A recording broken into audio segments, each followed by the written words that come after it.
Martin Šolar živi na Bledu. To se sliši že po tem, kako se predstavi. Martin Šolar.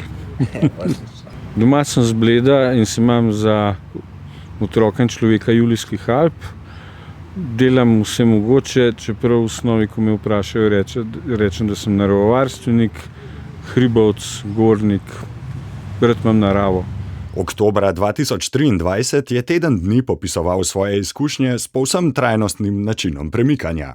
To mu sicer ni tuje, predvsem rad kolesari. Jaz sem to počel vedno in pravzaprav tudi v osnovno šolo sem se bolj kot drugi vozil s kolesom, na treninge, ker sem igral odbojko, študij v Ljubljani na začetku, takoj kolo in to počnem na nek način vsak dan še zdaj.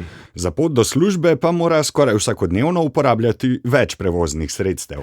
Ja, precej pogosto uporabljam javni promet, čeprav si tudi, moramo priznati, veliko vozim z avtomobilom, ampak narava mojega dela je taka, bom rekel, zaposlen sem v Kobariškem muzeju, prideti čez hribe ni vedno enostavno, imamo bohinjsko progo, že 120 let, zakaj jo ne bi uporabljali. Seveda je pa treba kombinirati z različnimi stvarmi, tudi veliko mi avtovlak pomaga. Oktobra 2023 je bil pred njim teden poln opravkov v različnih krajih, ne le v Sloveniji.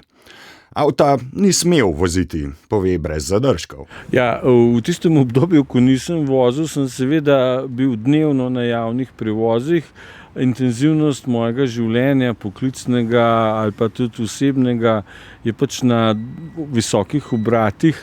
In v tistem tednu se mi zdelo, da se je res zgodilo tako veliko, od mednarodnih izkušenj do domačih, takih in drugačnih zapletov, da sem rekel, to moram preprosto zapisati. Neke grenkobe ni čutiti v vašem pisanju? Absolutno ne. To je brez veze v življenju. Njegovi opisi uporabe javnih prevoznih sredstev in trajnostnega načina premikanja razgaljajo vso resničnost slovenskega prometnega sistema. Martin ne izhaja iz stališča kritike ali iz nergaškega negodovanja, le popiše to, kar se mu je dogajalo in kaj se morda ni zgodilo, pa bi se moralo. Gremo na pot. Ja, mislim, da se popotniška zgodba začne v tujini, na Nizozemskem, ker sem se udeležil ene parkovne konference in Nizozemska je tudi sicer poznana po izjemni urejenosti in tradiciji kolesarjenja. Tu govorim predvsem o vsakdanjem kolesarjenju v mestih, med kraji in tako naprej.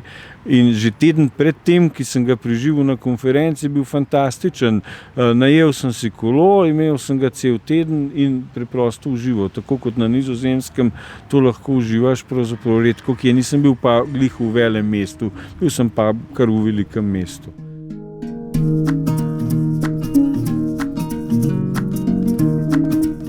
Sobota in nedelja, 7. in 8. oktobra 2023. S kolesom Hollanderjem sem se ob 13. odpeljal do agencije, kjer sem si izposodil kolo v času konference Europark na Nizozemskem. Mimogrede, navdušen sem nad izjemno urbano kolesarsko kulturo tam gori.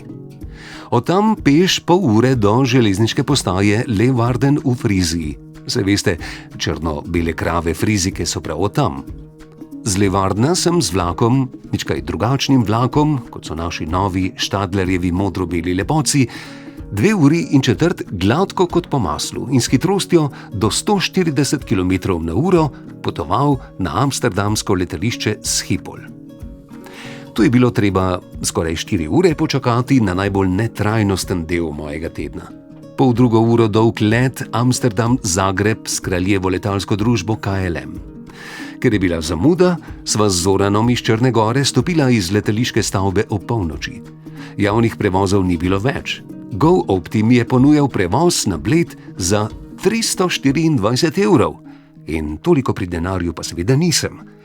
Vzela sva taksi, Zoran do hotela, kjer je prespal, jaz pa do avtobusnega kolodvora v Zagrebu, ki je skorajda tak kot v času mojega študija v Zagrebu pred 35 leti. Lokali so bili odprti, pekarnice, trafike, celo znamenita Kraševa trgovinica s slastnimi bajaderami je bila odprta. Lačen nisem bil. Moja izbira nadaljnje poti je bila že povezana z nedeljo. Bukiral sem Flixbus in to jaz, zaprisežen analognež, prek telefona. In ta je na liniji Sofija-Firenze peljal tudi med Zagrebom in Ljubljano. V nulo točen prihod ob 1:50, šofer v nekem slovanskem jeziku, mislim, da je bilo bolgarsko, preveri seznam potnikov in med okoli 15 spečih, smrdečih in smrčečih biti na avtobusu vstopi še nas nekaj. Latinsko-američanka s slabo angleščino je bila neskončno srečna, ko sem ji pomagal prevajati na relaciji španščina, ingles, bolgarščina, ter ji zagotovil, da jo bom v Ljubljani zbudil in da naj ne skrbi, da bi se morda peljala do Italije. Na avtobusu smo potem dremali, smrčali in verjetno smrdeli tudi novi potniki. Z obveznim počitkom na Obrežju in lulanjem na Slovenskem Petrolu tik za mejo smo bili v Ljubljani malo pred 4:30 zjutraj, dobre pol ure pred napovedanim prihodom, pa naj kdo reče, da so samo zamude. Ker je nedelja gospodov dan in čeprav je tudi dan za izlete, iz Ljubljane na Gorenjsko žal ni mogoče pred 6:30 zjutraj. Prej ni vlaka in ni avtobusa. Pa bi bil lahko, se gre kakšen Ljubljančan tudi v hribe, a ne? In bi račel morda kakšno uro prej na pot. Tako sem dobri 2 uri opazoval premike in prebujanje ljubljanskega železniškega in avtobusnega kolodvora, sočustvoval s klošarji, se pogovarjal s pijanci, ki so takoj, ko je bil odprt prvi bar, zasedli mize ter si naročili vina in piva. Steklenica žganja pa je tudi takoj prišla na mizo iz ene izmed bisak prebivalcev postaje. Končno je ura 6:30, vstopim v avtobus, spet uporabljam svojo kartico IAPP. Stane me 70 evrov na mesec in velja za čisto ves avtobusni in železniški javni promet v Sloveniji in to za vse relacije. O pogovoru z legendo slovenske trajnostne mobilnosti Matejem prispem v Lesce, kjer ob 7:45 zvoni Kosmi Maši. To je lepo slišati vedno, tokrat po mojem tudi zato, ker sem blizu doma. Lokalni bus pride čez 20 minut, toda meni se nasmehne sreča in mi čakanje ter zadnji avtobusni prevoz prihrani prijazni sosed, ki je v Lesce pripeljal svoje starše. Nisem se branil tega netrajnostnega zadnjega delčka poti, šel sem v avto in bil čez 10 minut malo čez 8 doma. Tisti dan sem bil bolj na off, bil doma, vsaj 3-krat pa sem šel s kolesom v center Bleda in nazaj. Razne stvari, ki bi jih verjetno drugače opravil z avtom.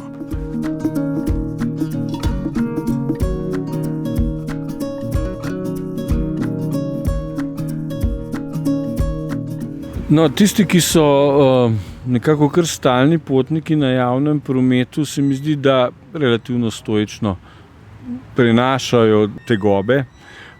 Tisti, ki pa niso tega navajeni ali pa so tudi karakterno drugače, tistim se pa kadi iz glave, ampak ne pomaga. Opisali ste kar nekaj srečanj v tej prvi etapi vašega potovanja. Je to morda tudi eden izmed razlogov, zakaj potujete z javnim prevozom? Ja, srečanja so vedno zanimiva. Tudi jaz včasih si želim preprosto miru. Ali zatisnem oči, ali hočem kaj prebrati, ali pa s kjermu potelefonirati. Včasih to preprosto ne gre in srečaš ljudi, ki jih dolgo nisi videl, pa koristijo vlak, zato ker tam živijo, ali pa na avtobusni postaji čakaš, pa srečaš znanca. In to mi je bilo meni prima. To je bila prva etapa celega tedna izkušenj z javnim prevozom, ki ga je popisal Martin Šolar. Naslednja postaja Kobarid. Bohinjska proga je seveda lepa in zanimiva, toliko predorov, mostov. Moram reči, da tudi kakšne podrobnosti so popolnoma enake kot pred 119 leti. Prometnik z rdečo kapico, sprav ta isto tablico in piščalko, kretničar z rdečo zastavico, ki maha gor in dol in potem na roko vrti nekaj in se prenos preko verig in žic pride do kretnic, da se kretnice obrnejo. Prav tako, kot je bilo pred 120 leti, 119 leti. Ponedeljek, 9. oktobra 2023. Ker že več kot mesec dni vlak z Jesenic v Bohinjsko Bistrico zaradi del na progi ne vozi, grem zjutraj v Bohinj najprej s kolesom v trdi temi do avtobusne postaje na Bledu, potem pa z avtobusom do Bohinjske Bistrice. Ta mesec še nikoli ni bilo na tem avtobusu nikogar drugega kot jaz in šofer, zato upam, da te linije ne bodo ukinili. Turistične sezone je konec, na avtobusni postaji ni več ljudi, le jaz, šolar in kakšen delavec, po večini se tudi ti vsi vozijo v službo s svojimi avtomobili. Na Bistrici me pri Cukiju oblajajo vsi z lokalnim šerifom vred, ki tam še v temi ob 6. zjutraj kofetkajo. Jutranji 10-minutni sprehod na železniško postajo je prijeten in seveda zdrav. Že druga rekreacija ta dan po kolesarjenju na blejsko avtobusno postajo. Z le nekaj minutno zamudo pride vlak iz Nove Gorice, vstopim, zakurjeno je, kot bi bilo zunaj pod nulo. Čakam nadomestni prevoz z Jesenic, zamuda se nabira in se je do mosta na Soči nabere toliko, da obeh avtobusov, ki peljeta od vlaka naprej, ni več. Gledam za svojimi džokerji, ki me včasih peljajo dalje, danes jih ni. V tistem se mi pokaže sreča. Šolski avtobus Šentviške planote zamuja pol ure in me pobere do Tolmina, kjer mi pa seveda avtobus za v Kobarid odpelje izpred nosa. Džoker je Maša, ki me pobere in pelje v službo. Nazaj grede imam dva avtobusa, prvega iz Kobarida v Tolmin in drugega iz Tolmina v Ljubljano, ustavi pa tudi na postaji oziroma ŽP Most na Soči. Gremo celo redno, toda nekako se minute nabirajo. Na postajo prispem v trenutku, ko prometnik v rdeči šapki in z nepogrešljivim loparčkom zapiska za odhod avtovlaka. Na srečo me ugleda kondukter avtovlaka, v teh 5 letih in pol smo postali prijatelji in vlak nam uspe zaustaviti. Drugič pa prej pridite, nekoliko jezno reče prometnik. Saj bi, si mislim, a vendarle zadovoljen sedem v kupe potniškega vagona na avtovlaku. V miru se pripeljem v Bohinj, spet se sprehodim po vasi do avtobusne postaje, potrpežljivo počakam avtobus, ki zamuja 15 minut, kako neki si je od Bohinjskega jezera do Bohinjske Bistrice nabral to zamudo. Do Bleda z avtobusom in do doma s kolesom gre gladko.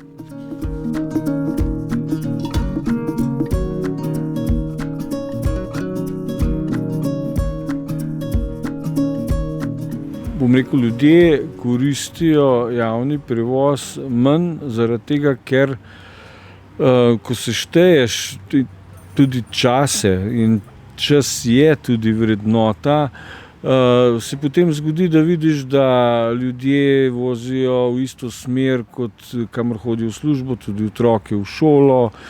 Potem pač rečejo, hitreje smo, cenejši smo, saj smo 4 v avtu in tako naprej. Zato ljudi na javnem prevozu manj, zato si včasih res popolnoma sam. Jaz mislim, da se kljub vsemu Slovenija ali pa tudi turistični kraji trudijo z uvedbo dodatnih linij, posebej v kakšnih špicah, pa ne vem, če je to dovolj dobro povsod spromovirano, da bi to bolj uporabljali. Čeprav, ko gledamo sedaj na stvari, avtobusne in železniške postaje so vsaj poleti polne in na avtobus včasih težko prideš. Opisali ste, da ste na vlak prišli, ker ste bili prijatelj s prevodnikom oziroma kretničarjem. Ste prijatelj z mnogimi vozniki in sprevodniki na teh vaših stalnih potovanjih. Kakšne so te vezi, ki se spletajo takole na javnem prevozu? Ja, jaz moram reči, da se seveda poznamo, ker si tudi na avtovlaku v zimskem času mnogokrat sam prisedeš, se pomeniš. Ja, smo prijatelji, se poznamo, se pohecamo. Je pa tudi tisto, da jaz res nisem človek, ki bi sitnaril in nergal in mogoče to tudi pozitivno sprejemajo. Naslednja postaja, Gorenjska. Pravim, da je v življenju mnogo bolj zanimivo, če čisto vsega ne planiraš in ne veš vnaprej. Za primer, če lahko, so ljudje, ki svoj dopust vnaprej splanirajo tako v nulo, pripravijo celo nek zvezek. Ja, se to je pol ni zanimivo, ko vse veš, kaj boš videl in kaj se ti bo dogodilo. Jaz imam rad in seveda srce začne biti malo hitreje, ampak ponavadi rešimo situacijo. Tako da vsega ne preverim, če pa malo pol začneš logično povezovati, se pa tudi izide.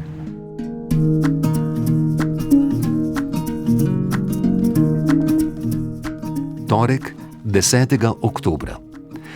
Danes imam predavanja na BC Naklo v Strahinju. Gotovo je polno avtobusov, saj je tam tudi srednja šola, ampak srednja šola se začne malo čez 7, moje predavanje pa ob 8:30. Naštudiram prevoz, z avtom je sicer z Bleda do Strahinja 17 minut. Od doma sem šel 6:20, s kolesom seveda. Avtobus do Lesc je skoraj točen, toda ko speljemo, zavije na desno proti Ribnemu, Bodeščam in Koritnemu. Kaj hudirja je zdaj to? Sem na pravem avtobusu? Ko naredimo krog nazaj na Bled, se le odpeljemo proti Lescam. Tam mi pravočasno uspe prestopiti na avtobus za v Kranj, toda zamuda se nabira. Kaže, da bom zamudil avtobus Kranj, Strahinj. Malo pred Naklim se mi posveti. Tu bom izstopil in počakal avtobus za v Strahinj. In res, to je bila dobra taktika. Ob 8, po 1 uri in 20 minutah potovanja s 3 avtobusi dospem v Strahinj. Kot sem že napisal, z avtom je 17 minut in 20 kilometrov. Saj trajnostno je trajnostno, toda čas je tudi dragocen. Po predavanjih, ki sem jih na veselje študentov skrajšal, da bi ujel avtobus, začnem pot nazaj na Bled. Ubogega profesorja se usmilijo 3 študenti in me peljejo z avtom v Naklo, tam prestopim na avtobus proti Lescam. Mudi se mi, saj imam ob 12:15 uro pri zdravniku. V Radovljici se na avtobusu zgodi incident, v katerega sta vpletena šofer in džanki, ki baje dela probleme prav vsak dan. Šofer pokliče policijo in avtobus mora počakati policaje. Iz zagate me reši moj sin, ki je ravno v Lescah. Pride me pobrat in pelje na Bled. Pravočasno sem pri zdravniku. Sledita le še sprehod do doma in sproščujoče delo na vrtu.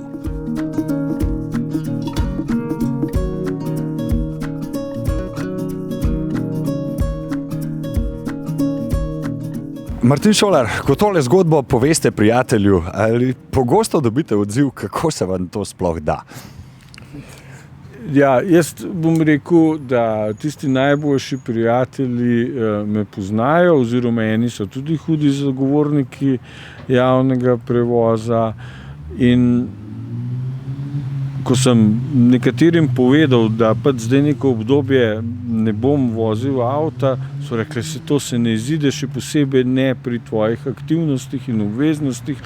Pa sem rekel, če se vdaš v usodo, naštudiraš stvari, se vse to da. Tako da pravzaprav sem tudi z anekdotami in zgodbami popestril kakšen pogovor ali pa družaben večer. Ampak tudi tle v Sloveniji so zdaj na voljo IAPP kartica, s katero se lahko voziš kamorkoli, ampak tudi ta ima kakšne pasti. Tako. Ja, in ta past je recimo, da nekoč si stopil na avtobus in si rekel do Radovljice. Si plačal karto.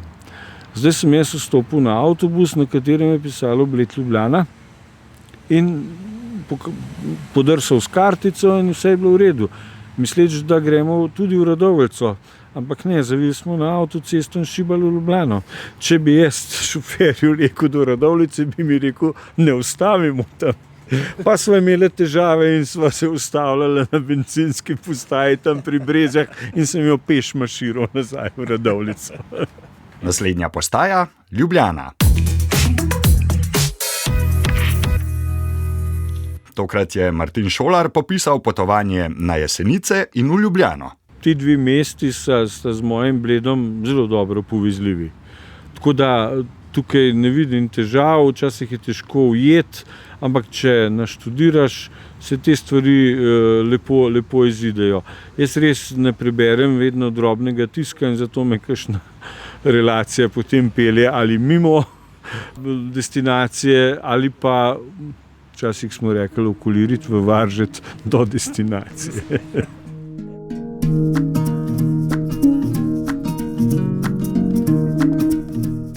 Sreda, 11. oktobra.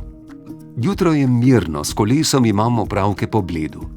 Ker imam ob 12:30 pregled pri zdravniku v bolnišnici na Jesenicah, naštudiram vozne rede še za to destinacijo.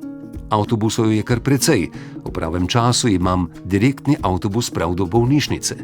Hitro opravim in na postaji skočim na prvi avtobus, na katerem na displeju piše Radovljica. Samo da gremo v pravo smer. Ko se peljemo, ugotovim, da gremo skozi vasi, to pomeni Žirovnica, vasi pod Stolom, Begunje, Nova vas in šele potem Radovljica. Vožnja se zavleče. Ne vem, kako in kaj, saj moram biti ob 16:30 na Planinski zvezi Slovenije. Ne da se mi kar v Ljubljano, nimam kaj početi pred sestankom na PZS. Mimo pride avtobus za na Bled, skočim gor, grem na Bled s kolesom domov, pojem, jasno, da prehitro, kosilo in čez 17 minut že kolesarim nazaj na postajo. Ujamem pravi avtobus do Lesc in tam tudi potniški vlak za v Ljubljano. In za vse uporabljam le že omenjeno svetlo-modro kartico IJPP. Do sedeža PZS je peš predaleč, imam 45 minut, ne, taksija ne bom jemal. Z ljubljanskim potniškim prevozom nimam izkušenj vse od študentskih let naprej. Kaj pa zdaj? Urbana, kaj je že to? Pravijo, da moram spet naložiti neko aplikacijo. Tega ne maram in roko na srce tudi ne znam najbolje. Pristopim k nekemu urbanomatu, seveda si nadenem očala in začnem brati navodila, sicer mi je branje navodil za karkoli najbolj zoprna stvar na svetu in jih zato večinoma ne berem. Korak za korakom, ob pomoči svoje bančne kartice, pridem do tega, da mi mašina izbruhne kartico Urbana, na katero mi uspe celo naložiti 20 evrov dobroimetja. Zmaga? Ne še. Kateri avtobus vozi v BTC oziroma na Kajuhovo? Mlajši študentski par prijazno pomaga starejšemu gospodu, meni, in me usmeri na avtobus številka 27. Pri križišču s Kajuhovo izstopim in se spet sprehodim skoraj kilometer do sedeža PZS. Od prijateljev iz Bohinja sem za darilo dobil pametno uro, zelo lepa je, kazalce ima. Drugega še ne znam uporabljati in je prav škoda, saj menda zna meriti korake in metre narejene s kolesom in tega obojega je v zadnjem času res kar dosti. Po sestanku gremo nekaj pojest in na kozarec vina. Prijetno je. Prvi vlak, na katerega sem ciljal, je odpeljal, tudi drugi. Malo pred 10. zvečer me Jože prijazno zapelje na železniško postajo, kjer počakam na mednarodni vlak, ki gre v Cirih.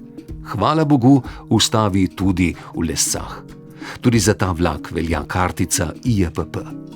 Odpeljemo se z nekaj minutami zamude, kaj pa je to do jutra, do Ciriha. Jaz pa napeto gledam svojo uro in svojo uro na telefonu in odštevam, seštevam. Ob 23:01 imam namreč zadnji avtobus z Lesc na Bled. Uspe. Čakam 1 minuto in pripelje avtobus, na displeju piše Kranjska Gora. Kako? Kamen se mi odvali od srca, ko mi šofer v jeziku regiona pove, da gremo tudi na Bled. Utrdite mi, z lučko na kolesu pridem domov.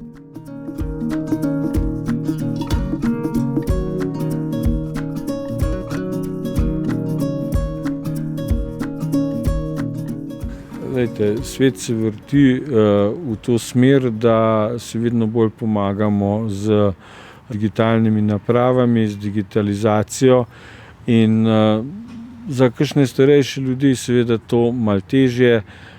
Tudi jaz, ker nisem tak zelo navdušen, rabim en določen čas. Potem pa, ko si nataknem očala, pa koga kaj vprašam, in starejšemu gospodu, kot sem tudi napisal, pomagajo, se pa da skoraj vse urediti. Naslednja postaja, Severna Primorska.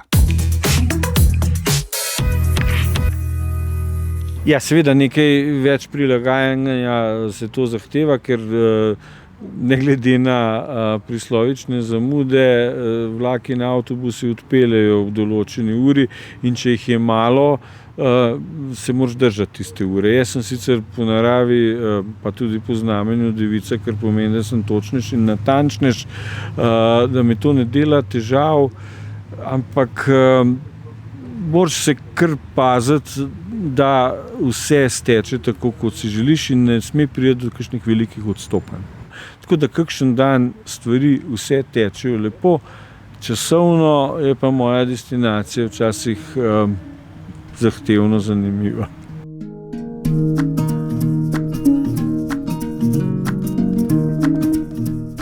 Četrtek in petek, 12. in 13. oktobra. Kratka je bila. Ob 6. sem spet v trdi temi na svojem dobrem kolesu. Danes grem ponovno v Kobarid. Zjutraj razmeroma brez težav ponovim ponedeljkovo pot do mosta na Soči. Zamuda je spet prevelika, da bi ujel avtobus. V službo ne smem zamuditi, saj imam ob 8:30 sestanek s svojimi družbeniki. Na srečo so tu džokerji. Znanka z gimnazije ima avto na postaji in me pelje v Tolmin. Vmes pokličem drugega džokerja, Mašo, ki mi vedno rada pomaga, če le ima isto pot v Kobarid.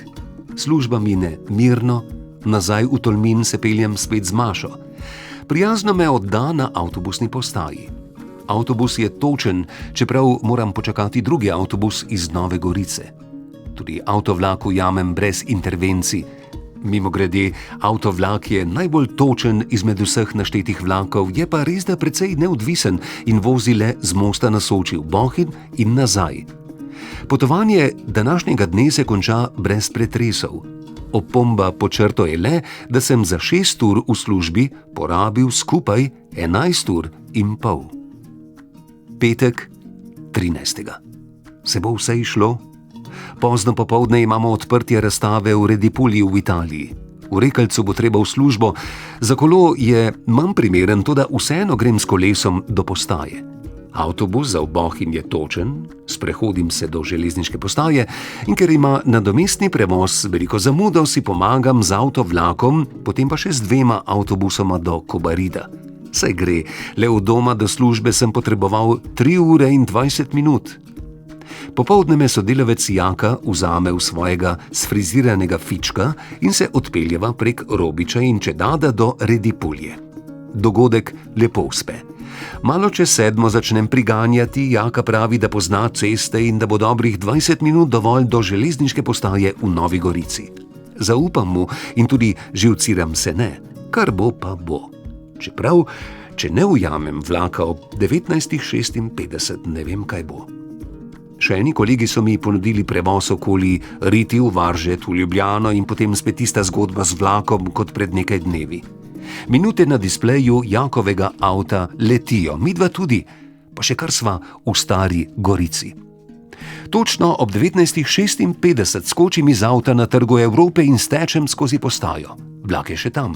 Prometnik z dvignjenim loparčkom maha in žvižga odhod. Ponovi se vaja z mosta na Soči v ponedeljek, ustavljamo vlak, odprejo mi vrata in uspelo je. Življenje se umiri, vlak pelje, počasi sicer, ker so na bohinjski progi omejitve.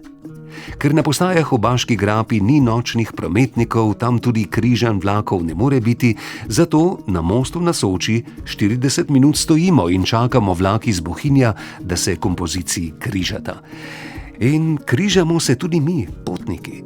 S precejšnjo skoraj 45-minutno zamudo se le odpeljemo in nazadnje 4 potniki in sprevodnik nekaj po 10 zvečer dospemo na Bled jezero, kjer me čaka moje dobro kolo, s katerim se spet v noči s čelko na glavi odpeljem domov.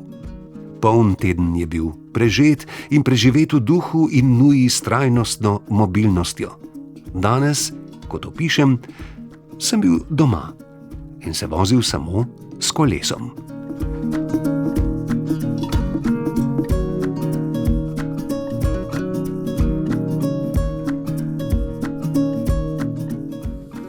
Martin Šolar, ko pogledate nazaj na ta teden brez avta, kaj je za vas glavna lekcija tega tedna, ki ste jo odnesli? Da se da, pa da je zanimivo. A ne? Zdaj, tako rekel, res moraš pogledati čisto značajsko ali pa filozofsko in se na stvari pripraviti. Jaz sem včasih tudi rekel, kot reče moj priljubljeni kolesar Primož Roglič, gremo dan po dan. Ker če se včasih za 4 dni naprej preveč sekiraš, kaj bo, tudi ni v redu. Gremo dan po dan in se to da.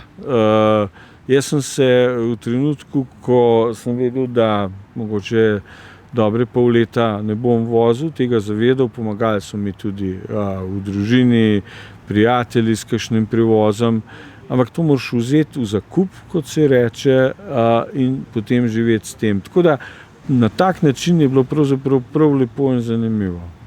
Kaj vas je v bistvu v tem tednu presenetilo? Kaj ste v bistvu pričakovali, pa se morda ni zgodilo? No, mene je bilo mi je fajn, da se je teden izšel z vsemi obveznostmi, ki sem jih imel. Včasih je bil res puls na 180, da bomo kakšen vlak ujeli ali ne bomo ujeli, bile so tudi obveznosti, ampak meni je bila zelo v redu izkušnja. Še en tak splošen pogled v prihodnost. A bo čez 10 let stanje na področju javnega prometa in tudi prometa na splošno v Sloveniji boljše ali slabše? Jaz upam, da bi bilo lahko boljše, jaz bom pa zdaj tle malo se sfokusiral mogoče na Julijske Alpe, na obiskovanje, kjer se tako težko soočamo z nujno potrebnimi ukrepi. Določene destinacije se zelo trudijo z uvajanjem javnega prevoza, nič ni narobe, če greš kakšno uro dlje peš, saj greš v hribe, a ne, in se ni treba pripeljati čisto do konca. V tem smislu bi pa rad videl nek napredek, predvsem tudi v razmišljanju in sprejemanju javnosti, ker javnost pa tega po odzivih, tudi pa sem gornik, nekoč alpinist, ne sprejema najboljše. In to se mi ne zdi prav, ker smo vsi kdaj turisti, vsi gremo kdaj v hribe in vsi preprosto delamo to gnečo tam. In tle bomo mogli v sebi narediti kaj drugače. Martin Šolar, najlepša hvala, da ste delili z nami ta vaš zapis o tem izjemno dinamičnem in zanimivem tednu. Ja, najlepša hvala tudi vam, da ste to prebrali in da lahko te prigode delim s poslušalci Vala 202. Še enkrat se zahvaljujem Martinu Šolarju, njegov zapis je prebral Igor Velše. Vaše zgodbe iz javnega prometa z veseljem objavljamo v zeleni luči, pošljete jih lahko na jan.grilc@rtvslo.si. Veselim se branja in vam želim čim več zelenih luči na vaših križiščih. Pozdrav! Zelena luč. Podcast o mobilnosti 21. stoletja.